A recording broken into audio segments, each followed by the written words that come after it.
Hello, my name is Mars, and welcome back to I Was a Teenage Exocolonist.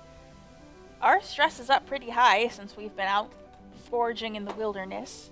Um, so we're gonna relax. We're gonna relax on the walls. Disc gives you a short nod as you climb up onto the walls and take your place nearby.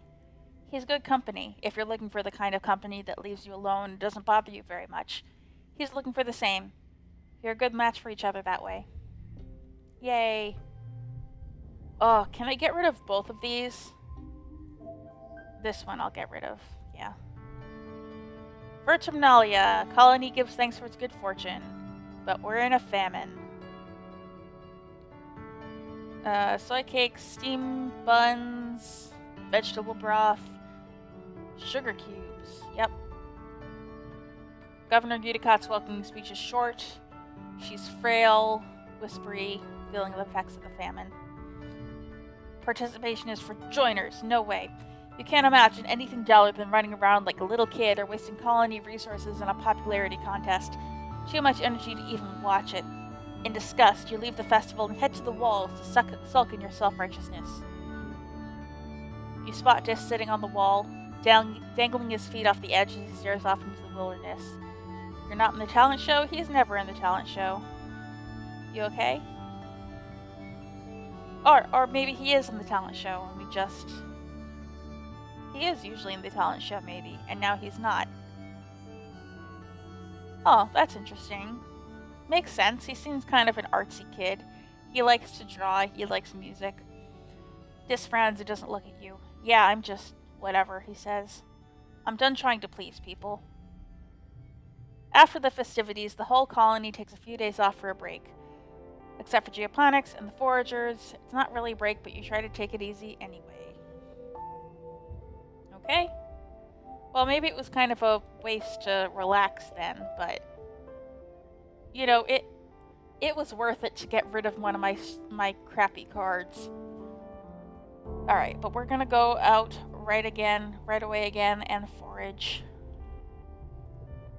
I clicked the right one, didn't I? Yes. Alright. Oh, there's an event right here. I thought they, didn't respawn. Or that's in a different direction, I guess. Okay. Yeah. I gotta go the long, winding way to get there.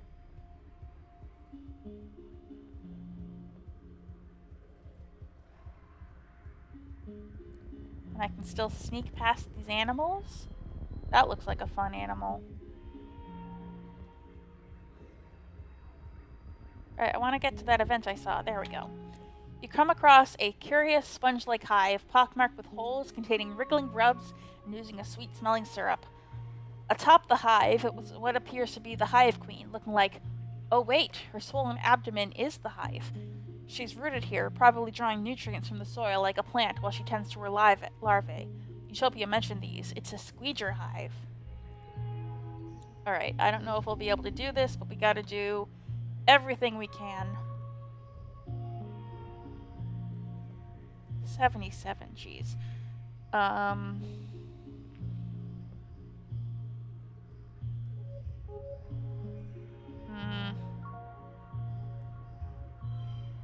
No, we don't want to waste that. Yeah. Okay. God, okay.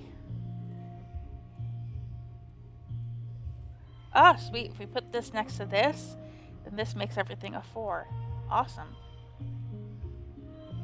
That's a pretty good hack, I must say. Put that there.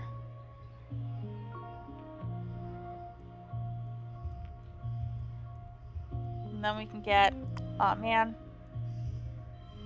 a 4 of a kind. Ooh, one away.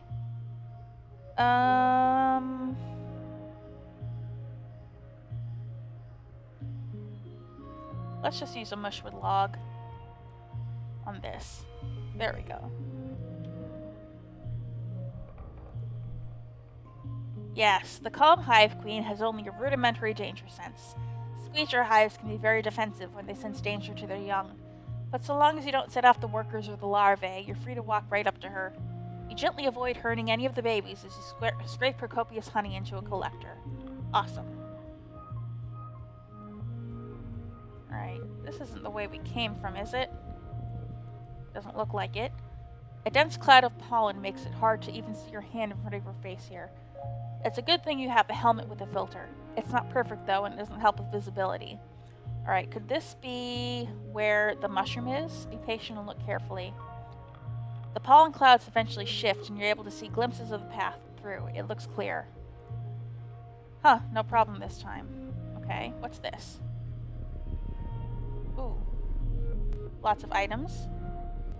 Nice. You're alone. Oh, yes. Is this where we get the mushroom? Exploring an unmapped area of the Valley of Vertigo. The pollen is thick here and your air filter is overworked. A warning light has been flashing orange for the last 10 minutes. But there are plants here you've never seen before. Flowers with intense rainbow hues and strange lumps of fungal matter which pulse as if they're breathing. You cut some samples. Utopia will totally give you extra kudos for these. The pollen is especially thick up ahead, deep fuchsia and shimmering with color. That's a pointed word to use. Everything here seems to dance with tiny flecks of reflected light. It's kind of magical. You push into the suffocating pink fog. It's so thick you can only see a few meters ahead. You follow the glimmering towards where it is densest. You come upon a glade filled with what seems to be strange topiaries. They loom out of the glittering fog, each in the shape of an animal. They're all formed from the same spongy, glittering pink substance and dotted with finger-length fungal growths. Oh, I don't think those are topiaries. I think those are animals that have succumbed to the fungus. You're so distracted, you almost fall into a large hole in the center of the glade. Check for danger. You've seen plant-like animals before. Are these topiaries actually predators waiting for you to get close? You watch them carefully from the edge of the glade. They're completely still, not breathing. There are no life signs. Good. Your envirosuit beeps a warning. Alright, Shimmer Cure. You bend down to take a sample. You realize the dense shining haze is coming from the topiaries. The fog is seeping out of the holes at the end of each fungal growth. You break off a few of the growths into a collection vial. You remember helping Tang for extra credit in biology class. She said that the Shimmer, the seasonal illness that affects your dad and pollen, is some kind of colonizing fungal growth. Could this be related? Your envirosuit beeps a louder warning. Oh god. Do I risk one more? Can I look into the hole? At the bottom of the hole is a cave. Maybe this will help with food, I don't know. This might be a mistake, but oh well. It slopes down gradually towards the cave floor, only about 4 meters below, then disappears underground. You aren't sure how far the cave continues past this point. It's dark down there, obviously, but not silent. There's some kind of strange rhythmic whirring coming from farther inside the cave. You hold up your palm and shine your hollow palm's light. The cave floor glitters with pink fungus and the air is ominously choked with it. I am leaving.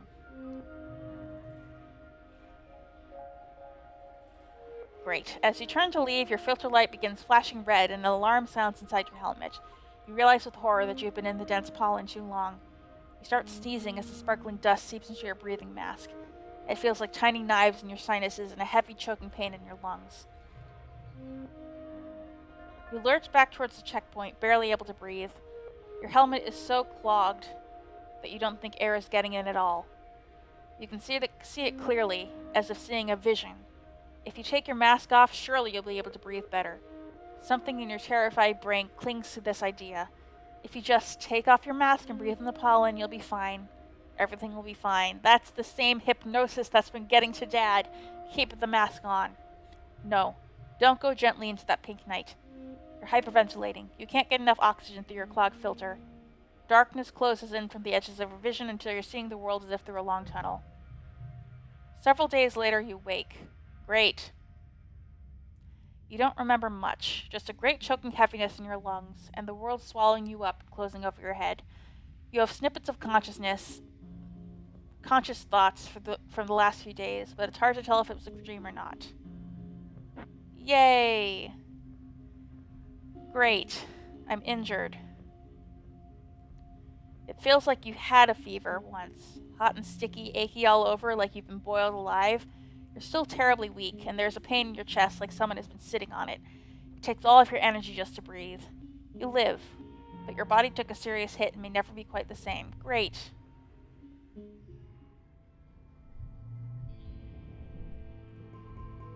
I messed up.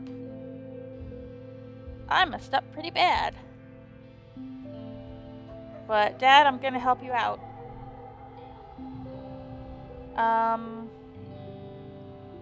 Let's relax in the park. You play with your Ricky Ticky, hanging out with them just outside the walls. It's uneventful, which is exactly what you needed. You try to teach them some simple commands: stay, follow, speak. It's adorable watching them tilt their head from side to side when they're trying to figure something out. They don't really seem to get it, but you get the impression they're trying. Yay, bond with Pet Freaky. You quickly realize the Freaky must be named after the sound they make when they're happy. A whirring clicking noise. For a weird spider tentacle creature, it's really cute. Alright. Do I heal by relaxing? Yes, get rid of this. Yes. Alright, I'm healed. It's all good.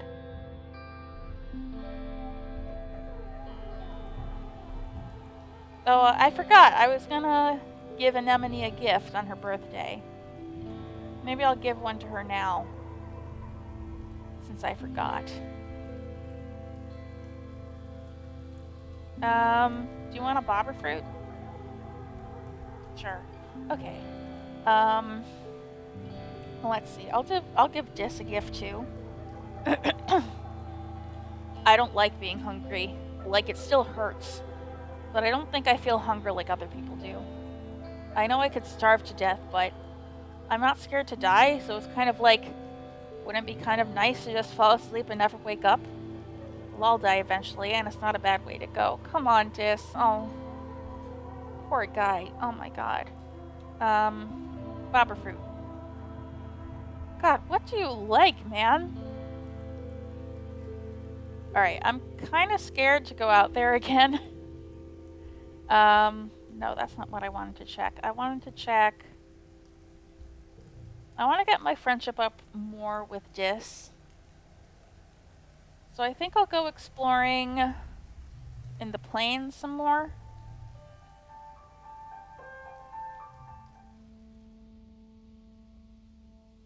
I don't know. Maybe we'll stumble across some food here. Spark snow is driving down and the visibility is poor. You can barely see your hand in front of your face. Let's do this. That's a ready to. Okay, so this isn't a terrible card because it gives us. It's physical, so I get an automatic +1 from the Xenofauna.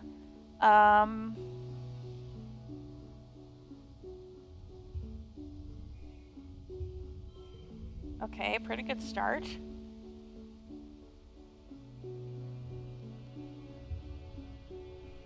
Are there any cards I want to sacrifice by making it a 2? Maybe this one? Alright, now I just need a 20. A flush of 2 with wild. This is unchangeable, so we'll put it here.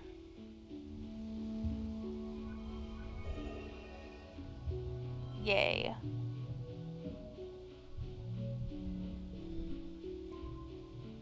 You see something inexplicable. You squint into the diving snow, but all you see is white on white on white, and the slightest hint of movement. It doesn't even look corporeal, almost like a cloud, like the snow is coming from it. It's impossible to get a closer look. You pull your collar tighter against the snow and move on. Okay. There's not much to find out here, but the peaceful atmosphere is great for contemplation. You find a particularly beautiful little plateau where you can see the plains spread out before you like a picnic blanket. Round lakes dotting the land like glimmering mirrors of sky. Dis is scouting further ahead. He was eager to find some adventure. Catch up with him. Okay, we already saw that event.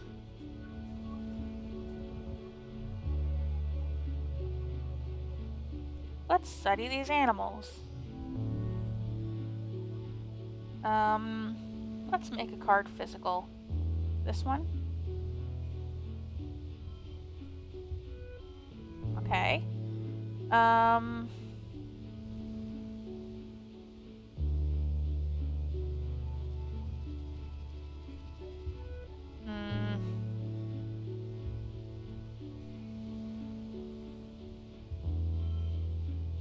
We can make 4 of a kind. That's pretty good. And 13. That's +1 to physical challenges. Awesome. Hold on. How about we do a 4, 5, 6? 2, 3, 4, 5, 6. Awesome.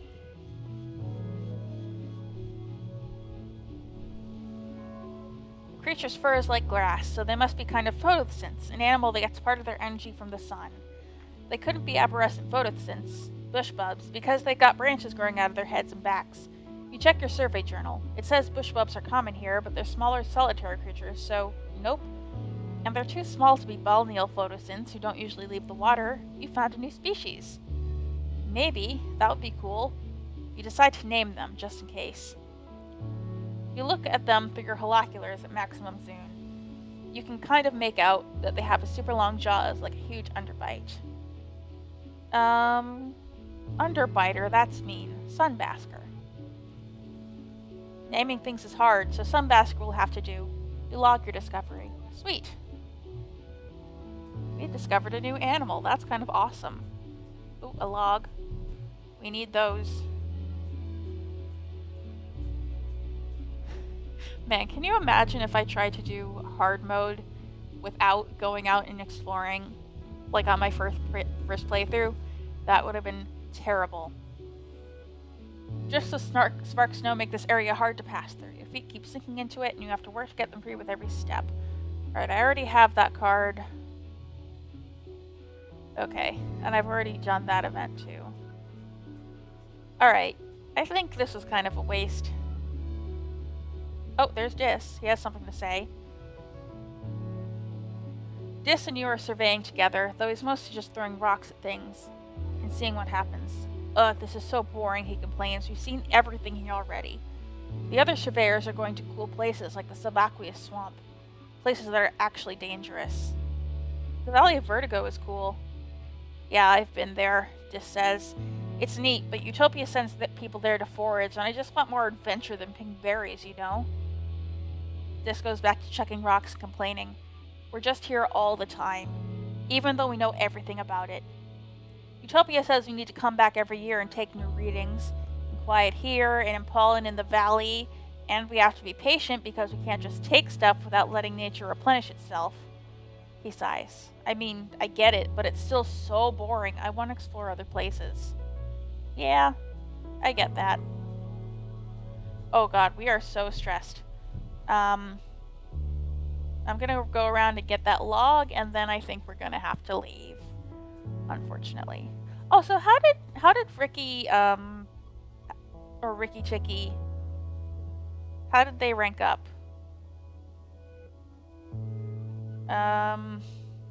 Did they rank up? They don't really seem better.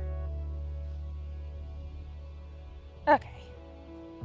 It doesn't matter. They're not really suited for our build, I don't feel like, as a collectible. I just like having them around. Alright. Oh, there's a log. I didn't go back for that one log I also saw, but it's fine. It's fine.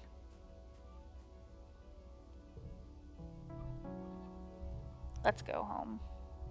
Yes, go home. And relax a bit.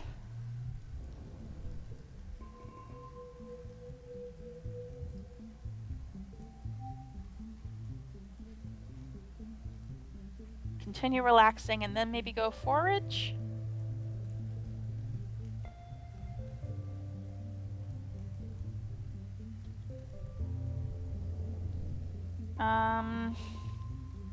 Let's get rid of this, I guess.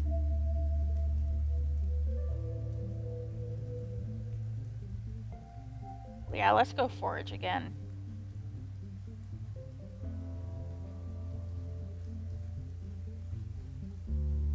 I really want to save my mom, and I don't really know how else I can do that without doing this. I wish you would come along with me here, though. Oh god, this place gives me PTSD now. Getting trapped in that cave. Or whatever it was. Oh. There's something important. The last important event kind of screwed me. But okay.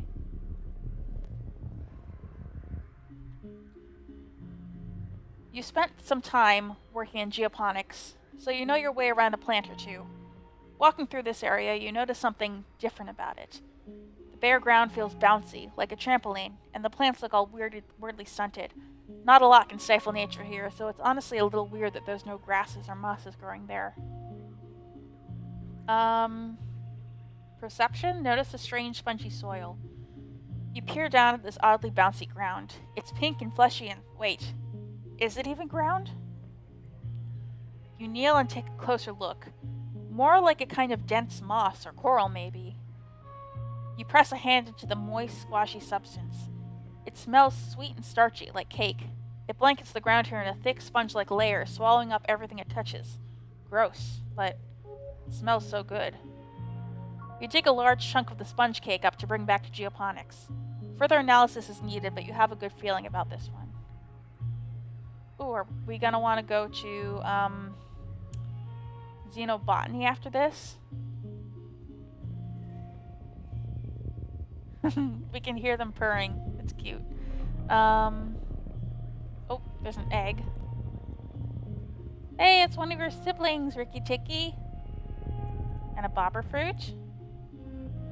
A herd of float cow are grazing nearby. You watch them peacefully bob along, occasionally releasing streams of urine or clouds of helium to maintain a steady height. Animals 30. Try to capture one. Sure. Okay.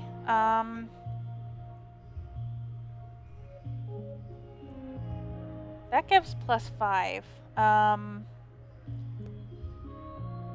4, 5, 6? Yeah?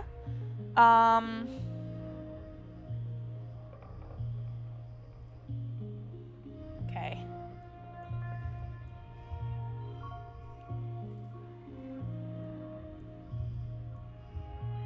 Nice, I think. Okay. 7, 7. 4, 4, 3. Can we draw a card? Oh boy. Let's just make all of these better.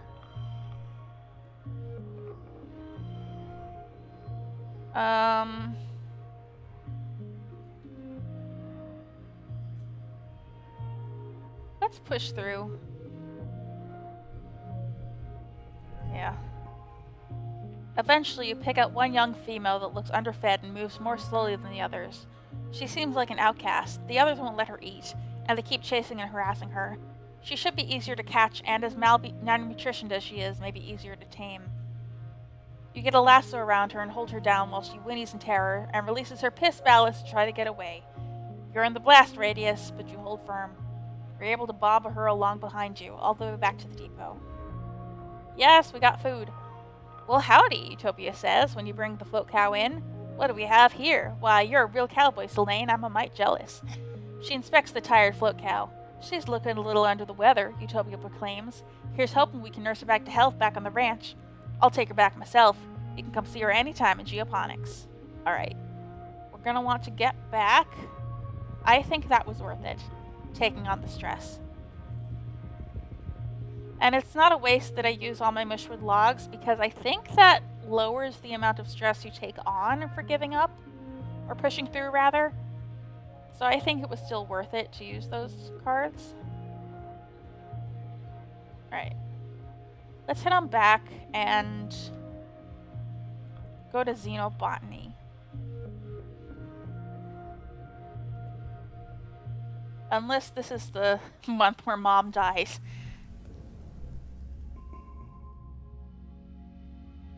You're surprised when you wake up this morning and your mom and dad are both still in your quarters. Usually they're gone long before sunrise. Did I do it? Did I do it? You pull back the curtain and they look over at you with big smiles. Solane, your mom says, cradling a mug of black tea in her hands as your dad rubs her feet. Good morning. Why are you still here? Someone didn't hear the good news, your mom replies cheekily. We're announcing it later today, but guess what, kiddo? I think we're gonna be okay.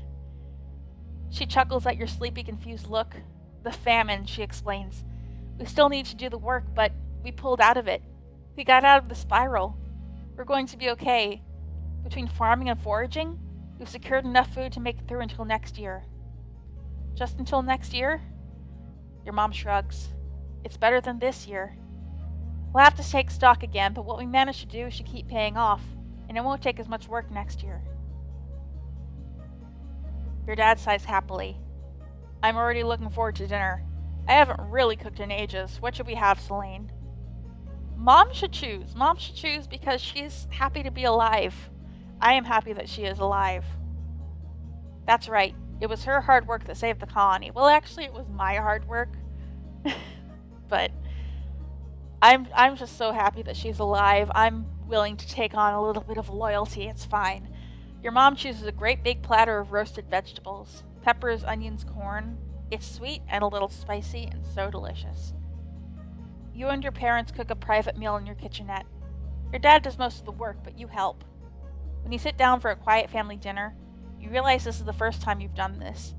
You can't even remember how long. You talk about your day in the most mundane way possible. It's so pleasantly normal. You don't even get close to clearing your plate since your body isn't used to so much food. Hungry no more, ended the famine, sweet. But that's okay. You eat slowly and savor it. Every bite is heaven, and made even better by knowing that you had a real impact on the colony's future. Awesome! Alright, it's Glow. I still think we should take, what was it, the sponge moss or whatever it was, back to xenobotany. Yes. You report to work in the geoponics laboratory, bringing along a sample of the weird, spongy, purple-pink stuff you found in the fog cloud in the Valley of Vertigo. You know the time you almost died? Hard to forget that. Okay, we're taking care of this first. Your chest still hurts when you move too fast. Your dad is very interested in your sample. He has to analyze it right away. Scrutinizing your sample under the microscope, and then with the spectrometer, you compare the spores to known substances. You determine it shares a chemical compound seen in fungi with psychotropic effects. It can make people hallucinate. Huh, your dad says. That explains some things. You think about those creatures. Those topiary, covered in this stuff. They were all grouped together in the same place by that weird hole. Did the fungus make him go there? But why? Take a look at these, your dad says, sending you an archive on your holopalm. He's kept detailed records of the air quality, humidity, and temperature, spanning back almost to the day you landed here. There are even some actual air samples, preserved in vacuum-sealed tubes. Take a look, and sure enough, the spores are always present in the air here, and get much worse during pollen. Wait. Could this be what makes your dad sick every year? Is it trying to colonize him, like those creatures? You remember the chief engineer saying she believed the Shimmer was caused by some sort of fungus. Could this be it? Looking for a way to neutralize it, you hit the archives again. You work at it for a few days, but identifying a compound and noticing a pattern is one thing. For the heavy science, you need help from Dr. Instance. This is strong work, Instance says, scrolling through your findings in her holopalm. You say you gathered the sample yourself? That's impressive for someone your age. She summons Tang to join you. Please get Tangent up to date in your research, she says. She'll take it from here. She has more of a mind from these things. Sensing the shift in power balance, Tang blanches and looks at you apologetically. I mean, that sounds like the right choice, honestly. I don't know if I want to be, like, taking control of this. Tang gives you a little smile. She really does look happy that Instant trusts her for this assignment. You're sure she'll do great. And what matters in the end is that the colony finds a cure for the Shimmer. You don't want your dad to end up like those creatures in the Valley of Vertigo. Instance nods, dismissing you both. If you'd like, Solane, you can stop by the lab later to check on our progress. Oh, sweet, I get to do this too. You've been studying the sponge cake you found out in the Valley of Vertigo and the oddly squishy trampoline ground.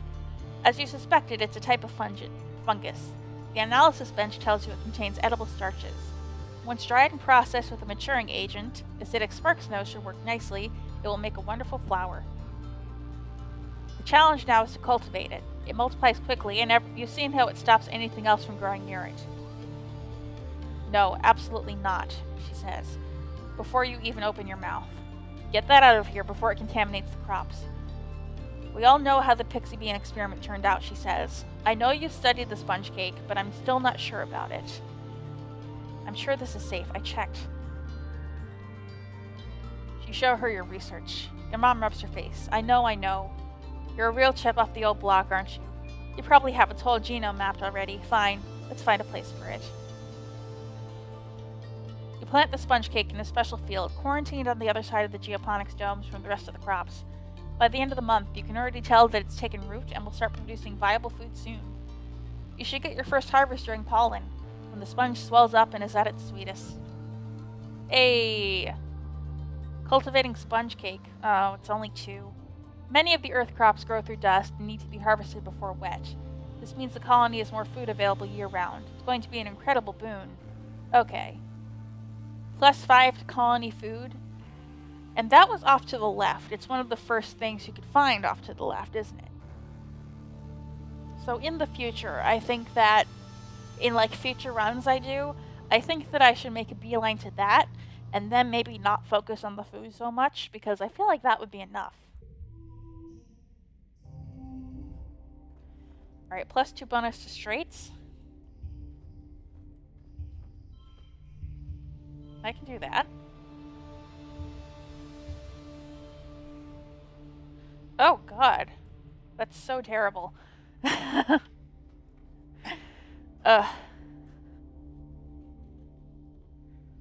But this is a straight. It's a straight.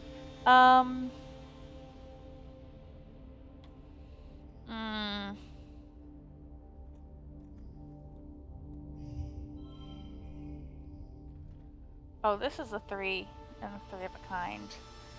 Huh.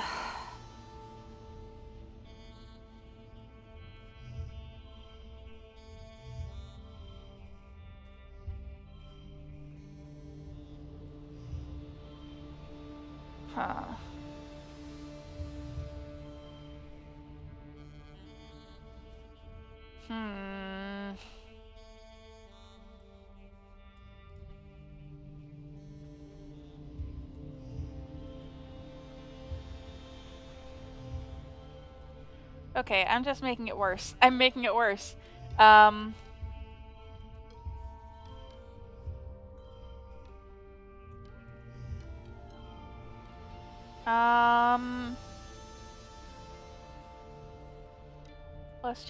Yeah, okay. That makes it work.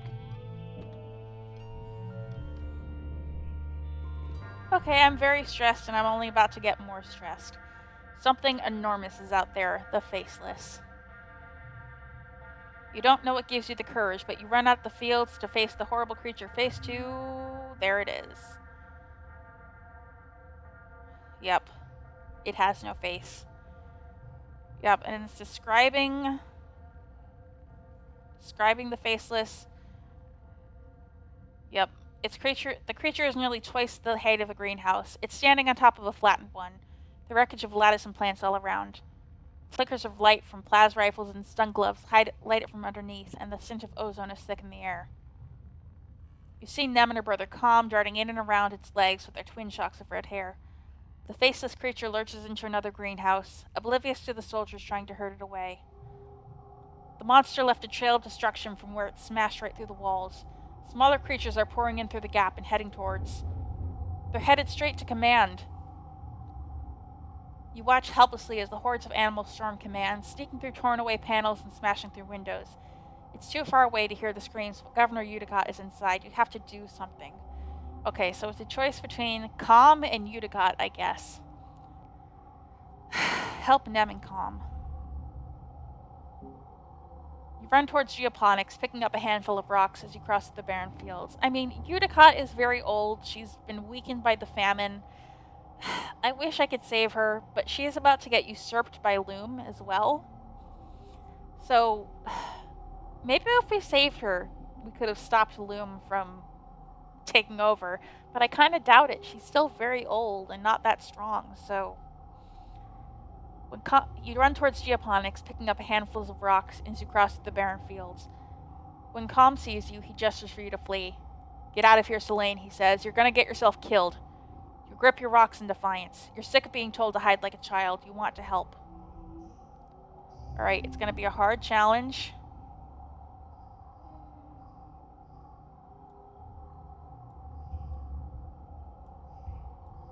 Alright.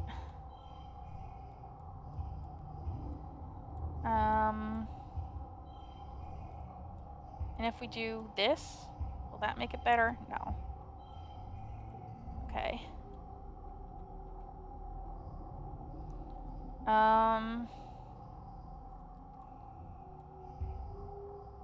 We can do 4, 4, 4, and a 6. Okay.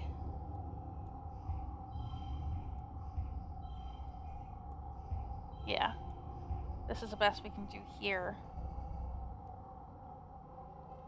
Oh boy. Those are a lot of really low value cards. Okay. +2 to cards with gems. Oh boy.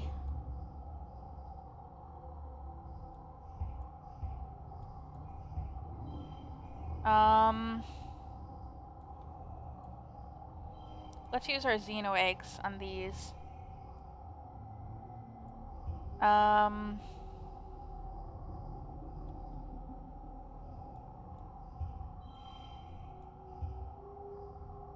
That.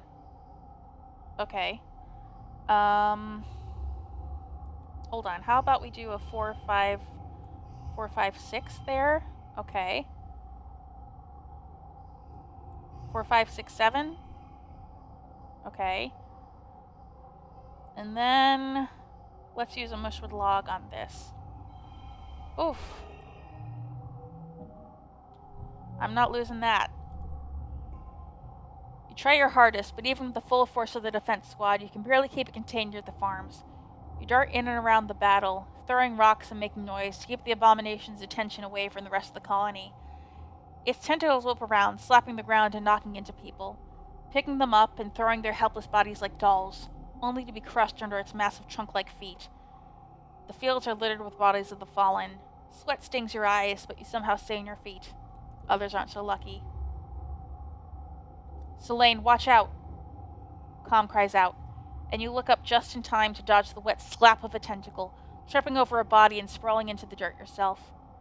The Faceless makes a horrible noise from deep inside its craw, flecking you with spittle as your guts liquefy from the near miss. You're close enough to feel the sick heat radiating off of it. It doesn't have a face, but you realize with horror that it sees you. Zzz! The beam of a plasma rifle arcs over your head, and the Faceless roars again and turns its terrible attention to Calm. You scream and uselessly cover your head as it lumbers over you. Aw man, I thought we were gonna save him. As you scramble to your feet, you see Calm go flying through the air. He lands a few meters away with a sickeningly wet crunch. Nem cries in horror as she runs to Calm's side, but it's too late. His body is bent at an unnatural angle, his eyes open and his face frozen in stupefied terror. He looks unreal, like a wax mannequin. He's just gone, like that. Nem lets out a primal scream of pain, and you can see the thought ignite in her mind, contorting her face with ugly fury as she stands up to launch herself at the Faceless again. You grab her arm and she yells at you in wordless rage before collapsing to her knees. Throwing your body over Calm's and sobbing like a scared teenager she is, you can only stand and watch. You hear a colossal cracking noise and look up to see the Faceless stumble towards the stratospheric. If we had lost that, would Calm have lived?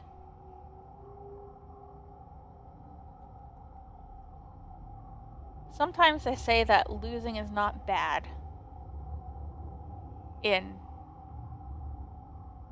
at the beginning, in the tutorial, they say losing is not always bad in the story challenges. Would he have lived if we had lost that? I wonder. You hear a colossal cracking noise and look up to see the Faceless stumble towards the stratospheric.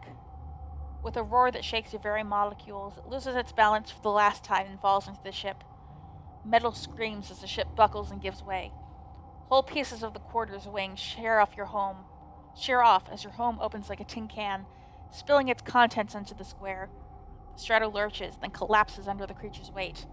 The abomination is slain, but as wails of grief join the whimpers of the dying, you have to wonder, at what cost? The council calls an all-colony meeting to face the aftermath of the attack. In the oppressive gloom of glow, you gather near engineering with the other survivors as one of the few buildings left standing.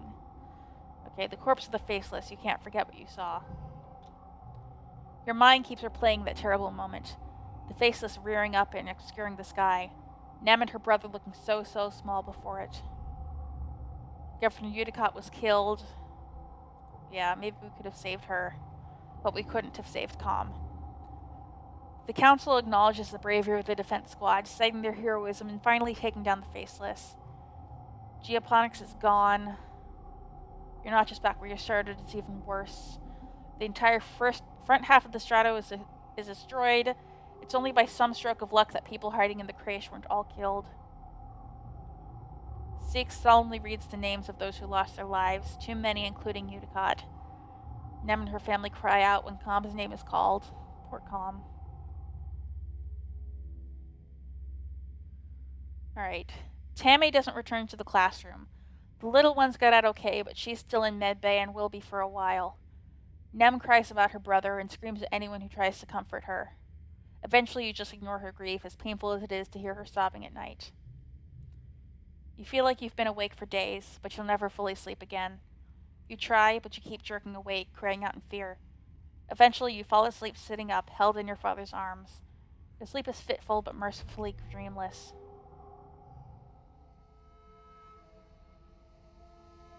Oh boy. It's all destroyed. What does Dis have to say about it? Yeah, he's just talking about the alien tech. Okay. And all we can do is in engineering, right? Yeah. Man, I thought we were really on a roll. I thought we were on a roll with saving people. It looked like we had a choice between who to save, but I guess we chose wrong. Ugh. Look at this place. What a mess. And I think we're gonna have to relax. I think last time we were all rested by the time the colony was destroyed, and now we're gonna have to rest and not help rebuild. Too bad. Well, we'll deal with the wreckage next time. Until then, I have been Mars, and I will be back with more I Was a Teenage Exocolonist.